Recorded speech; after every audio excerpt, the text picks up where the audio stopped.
Hey adventurers, so we are going to continue through my top 100 books of all time. This is numbers 80 through 71, so we will get right into this. The one that I have placed at number 80 is Jubal Sackett by Louis L'Amour.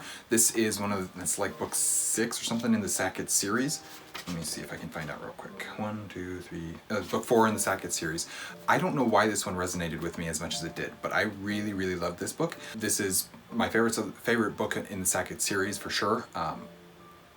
And yeah, it's I don't know why I have it this low, probably because it's been so long since I read it, and I actually need to reread it to really put it up higher than it is currently. But I just remember really enjoying this book more than any of the other ones in the series up to this point, and I've only read a couple of them after this point because I've only read one other one after this point. It takes me a while to get back to a Louis L'Amour book, even though I really enjoy them, and I don't have the next one in the series, in the Sackett series, and so I haven't continued on with it yet, although I have several after that. Anyways, that's enough on that about that book. Let's continue on to number 79. For 79 here, I put Threadlight by Zach Argyle. I actually put the entire series here, mostly because all three of the books are right about the same. They probably could be higher on this list, honestly, but for some reason I ended up placing them at 79, and that's just going to have to be where they are at for this list. Perhaps when I go through this again in 2 years or whatever, I'll reorganize and they'll end up being a little bit higher than they are. But for now, I'm putting them at 79. I really like, actually, you know what, you can go watch my reviews, because I have two reviews for book 1, and then I have a review for book 2 and for book 3 by the time you're seeing this should all be out. I really like this series. I like the magic system. I like the character journeys especially the character journeys for Chris and for Alvarax. Those two specifically, I really like their storylines. I didn't mind Laurel. I didn't mind Laurel's story either, but I didn't like it as much as Chris or Alvarax's story. Let's continue on. Number 78, I have The Bands of Mourning. Most of these books on this, I only have 4 of the 10 books here physically, so most of them are going to they're going to have a picture right here beside me. But in place 76, I have, 78 I mean. In place 78, I have The Bands of Mourning. This is the second book, or the third book, I think, in the Wax and Wane, or Mistborn Era 2. And it doesn't really matter which books they are, what book in order it is. What's one of the books in Mistborn Era 2? I really like Mistborn Era 2. I think there's a lot of really cool things that Sanderson does with them. I like the genre blend of the Western, but also not kind of the phasing out of the Western genre and moving into like an Industrial Revolution genre type thing. Steampunk, I guess people like to call it, although it's not really steampunk, but it's whatever. It's the beginning of technology advancements. Lots of technology advancements. Anyways, I like that, and I like seeing how Sanderson could mix that with the magic of allomancy, of feruchemy, of hemalurgy, that's the one, and seeing how all those things could come about and tie into this world and be advanced from where they were at in Mistborn Era 1, but still make sense with the world and the rules that have been established and all that kind of stuff. So I liked a lot of that stuff there, but the stories they don't resonate with me quite on the same level as the Mistborn Era 1 does. So let's continue on here. Then we have number 77. In place 77, we have my least favorite, surprisingly, probably to most people, of the Stormlight Archive, and that is Oathbringer. This is book 3 by Brandon Sanderson of the Stormlight Archive. You'll notice a little bit of a theme here in 78 through 76. Well, actually, in this whole, anyways. I like Sanderson. He's not my favorite.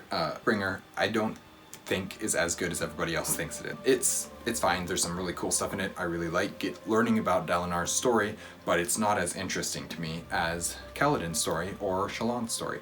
Yeah, that's kind of the biggest thing with this one, is it just wasn't as fun for me to read. And I think part of that may have been a little bit of Stormlight burnout, because I was reading these books pretty quickly, and I also tend to enjoy physical books more than the audiobooks 90% of the time, and I listen to this one on audio, so that may have been part of it as well. But I do plan to reread all of these and see what I think of them at that point. But this one for sure, it deserves to be on here because I do like the series a lot, but it's not super high. As you can see, it's in the 70s still. book 76 is The Lost Metal, which is the fourth and final book of Mistborn Era 2. And again, I very similar thoughts to Bands of Mourning. I like a lot of what's going on here. I think what makes me like this one so much, though, is it's an ending. I like endings. I like seeing how things wrap up. I like seeing the culmination of the story. I feel like for the most part it worked really good as a culmination of Wax and Wayne's story. And so yeah, I don't have a ton of issues with it on that front.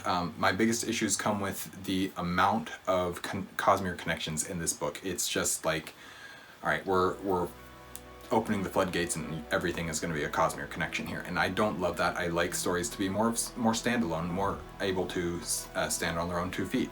Obviously, this is the fourth book in the fourth book in the second series of a 7 books, currently a 7 book series. So I understand there's things that come before it that are important to have read, but the amount of other stuff that was being tied into it is a lot. There was a lot there. It's also what I consider to be one of Sanderson's newer works, and I tend to enjoy his newer works less than I enjoy his older works. So yeah. Then I have Tristan with Tristram of Thomas by Gottfried von Strasberg. So this is the story of Sir Tristan or Sir Tristram or Sir Tristram, and I love this story. I love the character of Tristan. He's been one of the characters that I've in Arthurian mythology that I have loved for a very, very long time. This book kind of told me the whole story in detail, and so my love for him kind of went down a little bit. But I still like the story, I still like the book. I think that this is a really interesting book, and there's a lot of really cool stuff that's going on in here. Plus it's Arthurian. Of course it's got to be on this list because I love Arthurian legends. The reason why it's Tristan with Tristram of Thomas is because Gottfried von Strasberg wrote some of it and then he died. And so he left it unfinished, I believe is what happened with this one. But they happened to find the second half of the story by this Thomas dude. The first half was destroyed in a fire. And so they kind of put them together, and it seemed to be that it was the same cycle of the Tristan story. And so they just combined them and said, all right, this is the complete story. And so that's kind of what happened. But yeah, I do like this story quite a bit. We do get a dragon scene of slaying the dragon scene in this, and that's fun. Number 74, we have another Sanderson, and this is Elantris. This actually could probably be bumped up a little ways. I just recently reread Elantris, and I liked it a lot more than I remembered liking it. No, that's not entirely true. I just reread Elantris, and I remembered all the things that I loved about Elantris the first time through. I got the details figured out. I started understanding the world a little bit more, especially with my current knowledge of the Cosmere and how things work together. So there's that part of it, but then also just re-experiencing the story that it had been a while. It'd been close to 10 years, I think, since I read Elantris for the first time. So it was nice to be able to go back and reread this story and re-understand it and re-experience the story like that. So it could be a little bit higher on this list probably, but I also don't mind it being down here. The next one that I have is The Green Door of Fate. This is by, who is it by? Craig Martell. And this is a short story, a sci-fi short story. It's very military sci-fi. I like this specifically because of the atmosphere and because of the questions raised and the way that I have a review of it. You can go watch my review. Actually, most of these books do have reviews, so I recommend going and looking for my reviews if you want more fuller thoughts on my thoughts on this books. The Green Door of Fate, it's a smaller, lesser known author. I don't remember how I found out about him, but this was a free story for signing up to his newsletter or something like that, and so I got it and I listened to it. It's really good.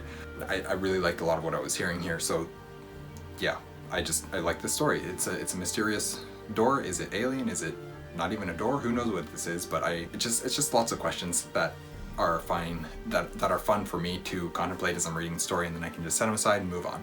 And so I do like that. 72 is Black Horses for the King. This is by Anne McCaffrey, I should mention that. This is another Arthurian story. You could almost actually say this is Arthurian adjacent, because there is a Arthur character.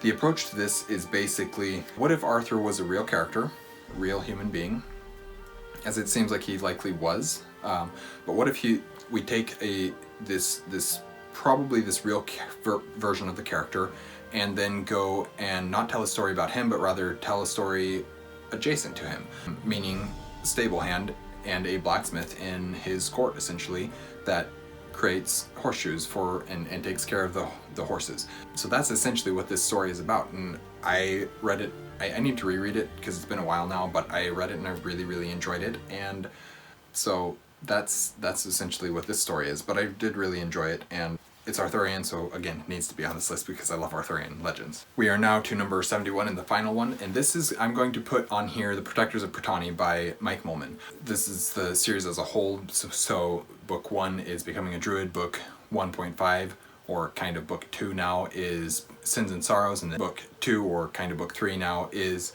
what is it called? My brain just went blank. To Speak with Elders. And then there's also a book 2.5 or a book 4. It's confusing, the way that his marketing works, but this is the Sins and Sorrows, and this other one, which is called Disparate Dispatches, are collections of stories, collections of stories set within this world that just help to flesh out and to bridge the gap between events so that you have some more understanding. They're not the main story focused on Grommy, the character, but they are adjacent to that and important to understanding what's going on in the world and how the events can happen in the next books in the main series. So that's how those work. I haven't read Desperate Dispatches at the time of reading that, at the time of filming this. It's possible that I'll have read it by the time you see this, and I don't know that if I will or not, but I think it's kind of unlikely. But whether I have or not, the first 3 I really like, and so they deserve to be on here. I had a lot of fun with them. I don't know why I love this series so much, to be perfectly honest. It should not work for me. It should not be as high on my series list as I have it, but for some reason I just love this series. So yeah, that is number 71. That is numbers 80 through 71, I guess, of my top 100 books of all time. This is a good time to mention this. I am compiling a list of the books that I forgot to include on this, so there will be a honorable mentions or a books that should have been on this list but I forgot them type video in between book numbers 20 through 11 and 10 to 1. So I'll insert that video in there just to quickly go over some of those videos some of those books that I needed to put on here and should have and forgot to, or didn't for some reason, whatever the reason might be. Maybe I hadn't read them at the time of writing this video type thing. So anyways, thank you guys for watching an Erudite Adventure. Please like, comment, and subscribe if you haven't already, and we will see you guys again soon. Stay well.